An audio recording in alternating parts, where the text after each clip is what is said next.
उत्तराखंड के सरकारी कर्मचारियों ने रविवार को नई दिल्ली में अपनी एकजुटता का प्रदर्शन करते हुए सरकार पर ओल्ड पेंशन स्कीम लागू करने का बड़ा दबाव बनाया। उत्तराखंड सरकार के लिए चिंता का विषय इसलिए भी है क्योंकि कर्मचारियों के इतिहास की इस सबसे बड़ी रैली में अकेले उत्तराखंड से ही तकरीबन 30,000 से अधिक कर्मचारियों ने प्रतिभाग किया। खास बात यह है कि दिल्ली में हुई इस रैली को सरकार के खिलाफ खुलने जा रहे उस मोर्चे से जोड़कर देखा जा रहा है जो आगामी चुनावों की दिशा और दशा बदल कर रख देंगे। कैसे जानने के लिए सबसे पहले जानिए कि ओल्ड पेंशन स्कीम है क्या और इसकी तेज होती मांग उत्तराखंड की राजनीति में क्या बदलाव ला सकती है। पिछले कुछ समय से ओपीएस यानी ओल्ड पेंशन योजना और एनपीएस यानी कि नई पेंशन योजना पर विभिन्न सरकारों और कर्मचारी संगठनों के बीच रार थनी हुई है।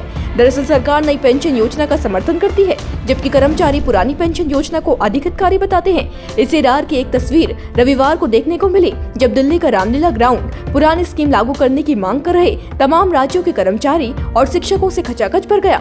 बताएं कि भारत के अंदर ऐसे कुछ ही राज्य हैं जहां कर्मचारियों को पुरानी पेंशन योजना का लाभ दिया जाता है।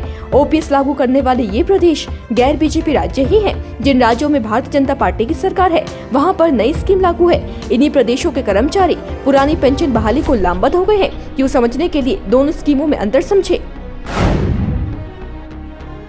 न्यू पेंशन स्कीम को साल 2004 में लागू किया गया था और इसके दायरे में वे सरकारी कर्मचारी आते हैं जिनकी नियुक्ति 2004 के बाद हुई है। पुरानी और नई पेंशन स्कीम में काफी अंतर है। बता दें कि पुरानी पेंशन स्कीम के तहत कर्मचारियों को सेवा के आखिरी दौर में जितना वेतन मिलता है उसका आधा प्रतिमाह रिटायरमेंट के बाद पेंशन के तौर पर मिलता है, जबकि एनपीएस में जब कर्मचारी का रिटायरमेंट हो जाता है तो इसके बाद उसे पेंशन राशि का एक हिस्सा एक मुश्त निकालने की छूट मिलती है। ओपीएस में कर्मचारी को ग्रेच्युटी, महंगाई भत्ता और साल में 2 बार महंगाई राहत के संशोधन का लाभ भी मिलता है। ये पूरा पैसा सरकारी खजाने से दिया जाता है और कर्मचारी की सैलरी से कोई पैसा नहीं कटता। वही नई पेंशन स्कीम में कर्मचारी की सैलरी से 10% कटौती की जाती है और ये हिस्सा पेंशन के लिए जाता है। 14% हिस्सा सरकार देती है, लेकिन इसमें कोई ग्रेच्युटी नहीं मिलती। रिटायरमेंट के बाद क्या रकम मिलेगी ये भी तय नहीं है क्योंकि ये शेयर मार्केटिंग पर आधारित है। पुरानी स्कीम में कर्मचारियों को जनरल प्रोविडेंट फंड की सुविधा मिलती है जो नई स्कीम में नहीं है। आप समझिए कि सरकार इसे लागू करने के हक में क्यों नहीं है। दरअसल इसके पीछे का कारण सरकारी खजाने पर पड़ने वाला बोझ है। जी हाँ, सरकार की ओर से कहा जाता रहा है कि ओल्ड पेंशन स्कीम सरकारी खजाने पर बोझ बढ़ाने का काम करती है। इसे लेकर बीते सितंबर महीने में भारतीय रिजर्व बैंक ने अपनी एक रिपोर्ट जारी की थी जिसमें इस बोझ के बारे में आंकड़ों के साथ जानकारी दी गई थी। रिपोर्ट के मुताबिक ओल्ड पेंशन स्कीम को लागू करने से राजकोषीय संसाधनों पर ज्यादा दबाव पड़ेगा और राज्यों की सेविंग प्रभावित होगी। रिपोर्ट में बताया गया कि ओल्ड पेंशन स्कीम को अपनाने के बाद पेंशन पर होने वाला खर्च न्यू पेंशन स्कीम के तहत अनुमानित पेंशन खर्च का करीब 4.5 गुना बढ़ जाएगा। यही कारण है कि सरकार ओपीएस की मांग को अब तक मानी नहीं है जो आगामी चुनावों में मुश्किल पैदा कर सकता है।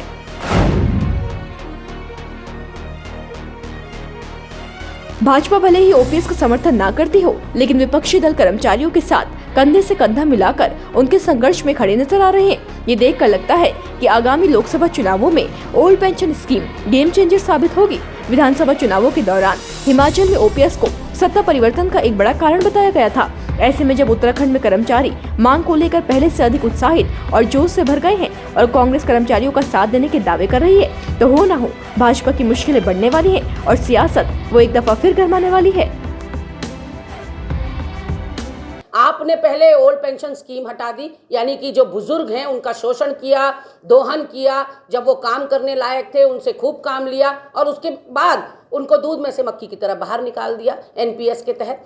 देखिए, जो पुरानी पेंशन का जो मामला है इसको लेकर के हमारा कर्मचारी वर्ग जो आंदोलन कर रहे हैं, भारतीय जनता पार्टी पूर्ण रूप से उनके साथ है, उनके साथ सहानुभूति है और इसके लिए चाहे प्रदेश सरकार हो, आदरणीय मुख्यमंत्री जी इसके लिए कह चुके हैं और उनकी बात का समर्थन करते हैं। वहीं केंद्र सरकार भी, आदरणीय नरेंद्र भाई मोदी जी भी जो उनकी मांग है उसको लेकर के संवेदनशील है। निश्चित रूप से कुछ न कुछ उसका रास्ता निकालेंगे, ये हमें उम्मीद है।